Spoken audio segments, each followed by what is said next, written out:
From Pacifica, this is Democracy Now!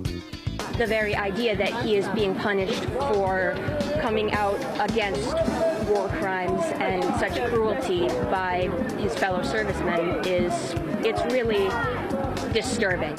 After nearly 2 months, the judge overseeing the trial of Army Private Bradley Manning is deliberating the verdict for the 25-year-old soldier accused of being behind the biggest leak of classified information in U.S. history. He faces life in prison. We'll speak with independent journalist Alexa O'Brien. She's been in the courtroom every day since the trial began. And with Michael Ratner, attorney for WikiLeaks and Julian Assange.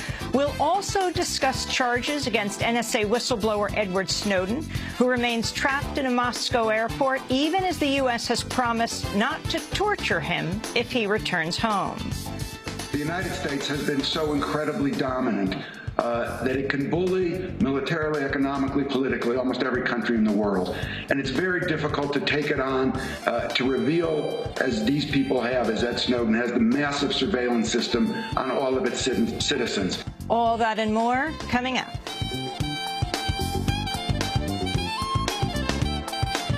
Welcome to Democracy Now!, democracynow.org, the War and Peace Report. I'm Amy Goodman. Supporters of ousted Egyptian President Mohamed Morsi are calling for new protests after another mass killing by state forces.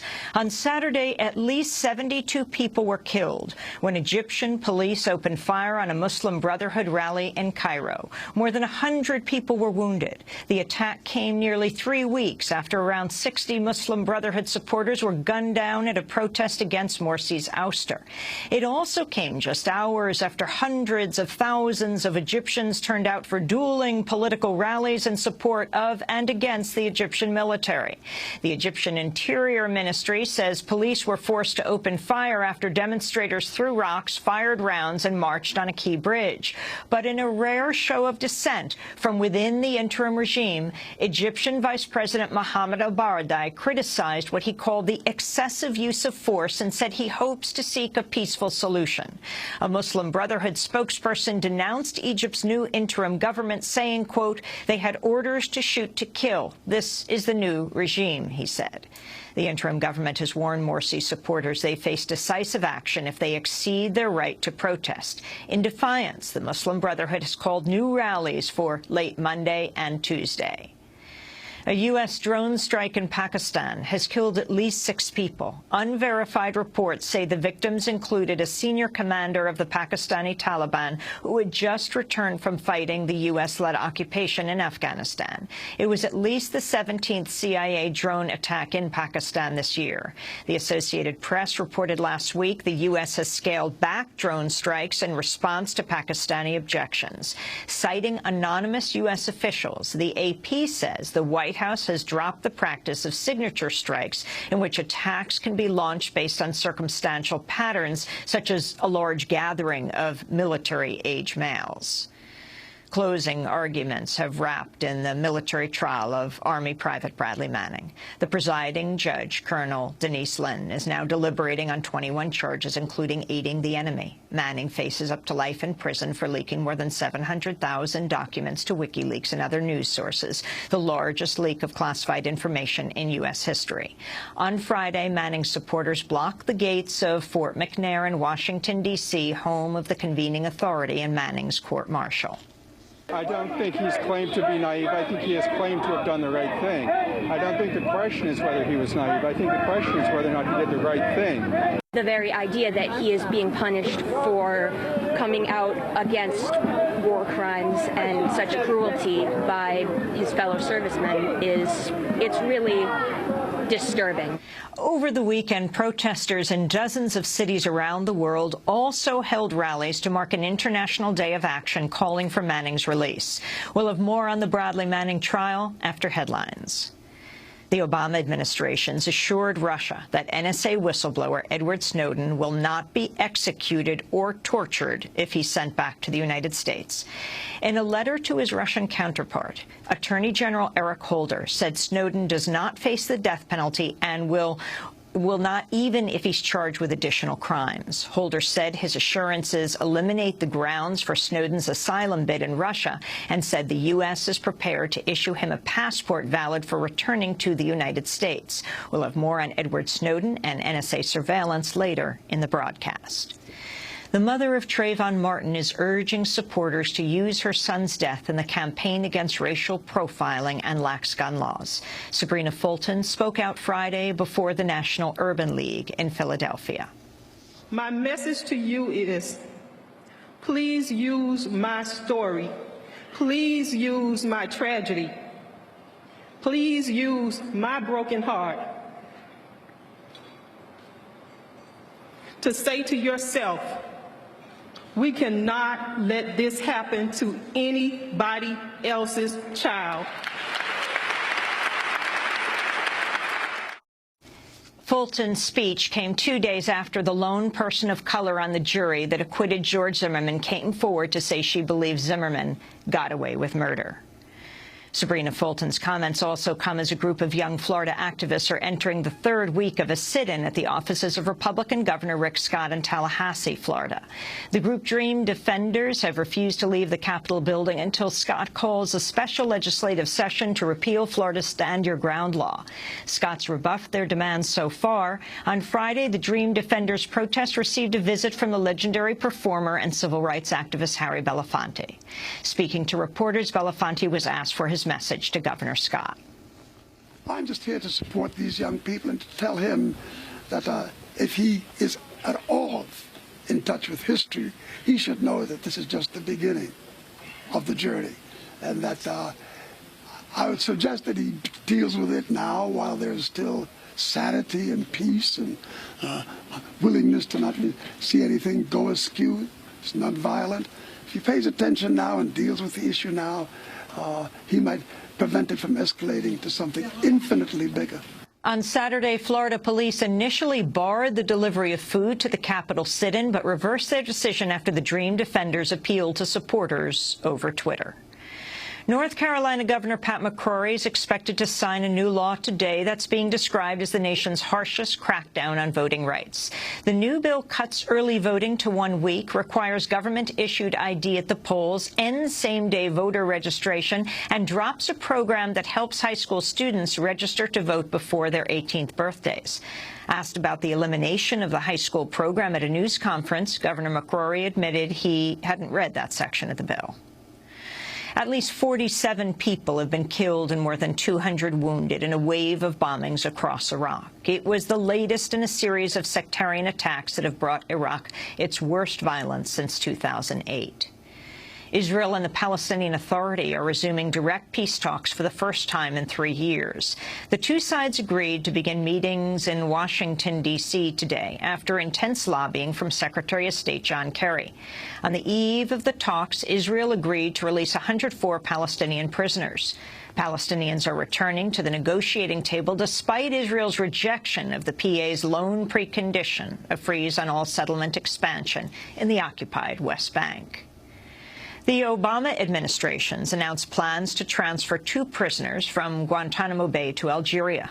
The 2 are among 86 prisoners who've remained at Guantanamo despite being cleared for transfer as early as 3 years ago. They'll be the first prisoners to be released since last fall, months before the ongoing hunger strike that began in February. According to military figures, 68 prisoners remain on hunger strike as of Friday. The Pentagon's also announced its top official for dealing with Guantanamo Bay prisoners, William Lietzow, is stepping down to join the private sector. The State Department official for the same position remains on the job. Dozens of people were detained over the weekend as part of the summer heat direct action campaign for environmental justice. At least 44 people were arrested Sunday in a march on the Brayton Point coal plant in Somerset, Massachusetts. It's one of several coal plants targeted by calls for closure and a transition to cleaner sources of energy. On Friday, 54 people were arrested after blockading the offices of the State Department contractor involved in assessing the environmental impact of the Keystone XL pipeline pipeline. The firm, Environmental Resources Management, or ERM, has come under scrutiny following the recent news it failed to disclose financial ties to the tar sands industry in Canada. In a statement, the group 350.org said the action was taken, quote, to expose ERM's corruption and conflicts of interest in having contractual relationships with big oil. President Obama, meanwhile, has offered new hope to Keystone XL opponents by questioning the pipeline's ability to create jobs. Speaking to the New York Times, Obama said, quote, Republicans have said that this would be a big jobs generator. There is no evidence that that's true, he said. In his major address on climate policy last month, Obama tied his decision on the pipeline to its net impact on global warming. At least 7 people are dead after a shooting rampage near Miami. The gunman, Pedro Vargas, allegedly set fire to his apartment building, killed 6 people in the surrounding area, and took 2 neighbors hostage. He was shot dead early Saturday in a police raid. A Florida spokesperson announced the standoff had come to an end. 8 hours after this situation started, early Saturday morning, SWAT units moved in and shot and killed the suspect. At the time, the suspect was holding at least 2 hostages at gunpoint, and the decision was made that negotiations were to cease and action was to be taken immediately. The end result, 7 people have lost their lives in this incident, 6 innocent victims, and the 1 shooter. Now starts the investigation, how and why this happened. According to police, Vargas had no known criminal history. A California prisoner in solitary confinement has died at one of the state prisons involved in a mass hunger strike. Authorities say the prisoner, Bill Sell, was not taking part in the protests and that his death is being treated as a suicide. But hunger-striking prisoners and advocates maintain that Sell was a participant and had asked for medical treatment in the days leading up to his death. Around 1,000 people in 11 prisons are said to remain on hunger strike after initial numbers of some 30,000. California prison clinics have reportedly been overrun with hunger strikers in dire condition. Police in Baton Rouge, Louisiana, are facing controversy for running a sting campaign that targets and detains homosexual men for agreeing to consensual gay sex. Under the operation, undercover Baton Rouge police find men willing to have sex and then arrest them for crimes against nature. The Baton Rouge Advocate reports at least a dozen arrests have been made since 2011. The men are being targeted even though the Supreme Court struck down the state's anti-sodomy law a decade ago and prosecutors never bring charges. In Cleveland, Ariel Castro, the man who kidnapped and abused 3 women in a decade-long captivity, has reached a plea deal to spend the rest of his life behind bars. On Friday, Castro pleaded guilty to hundreds of kidnapping and rape charges and the forced imprisonment of Amanda Berry, Gina DeJesus, and Michelle Knight. Castro fathered a 6-year-old daughter with Berry after raping her and also forced Knight to miscarry multiple times through beatings and starvation. The women were often kept bound in chains or ropes and abused. In reaching the plea agreement, Castro avoids the death penalty. San Diego Mayor Bob Filner has announced he's entering 2 weeks of behavior therapy in response to multiple allegations of sexual harassment. 7 women have now come forward in the past 2 weeks to accuse Filner of inappropriate conduct. Filner's refused calls to step down and on Friday said he's seeking help. Beginning on August 5th, I will be entering a behavior counseling clinic to undergo 2 weeks of intensive therapy. So when I return on August 19th, my focus will be on making sure that I am doing right by this city in terms of being the best mayor I can be and the best person I must be. 2 of Filner's top aides have resigned since the scandal broke. The San Diego police have set up a hotline specifically to field complaints from his alleged victims. Filner's party, the San Diego County Democrats, voted last week for him to resign. The White House has announced it won't announce a successor to Federal Reserve Chair Ben Bernanke until the fall. Speculation centered on Bernanke's current deputy, Janet Yellen, and Larry Summers, President Obama's former economic advisor and Treasury Secretary under President Clinton. Summers' name has sparked opposition from progressive critics over his role in pushing deregulatory policies that helped cause the financial crisis. He resigned as president of Harvard University in 2006 amidst uproar over his suggestion that women have less innate scientific ability than men. Supporters of a jailed New York imam have turned in a petition calling for his conviction to be struck down. Yassin Aref was sentenced to 15 years in prison along with another mosque leader in 2007 for laundering money as part of a fake terror plot invented by the FBI. Aref's lawyers now say secret evidence revealed by a Freedom of Information Act request shows the FBI targeted Yassin Aref because they mistook him for an al-Qaeda agent named Mohammed Yassin, who was reportedly killed in an Israeli strike in 2010.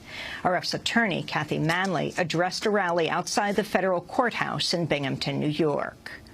He did witness a loan, and the idea was that the loan was supposed to be money laundering from the sale of a missile, but he was never really told about that. He was never shown the missile. They said that would spook him, because if he knew there was anything like that going on, he would have wanted nothing to do with it. And he even said that he had no interest in supporting terrorism. New York activist Lynn Jackson delivered the petitions for Aref's release after walking 133 miles in a journey for justice from Albany to Binghamton. And those are some of the headlines. This is Democracy Now!, democracynow.org, The War and Peace Report. I'm Amy Goodman.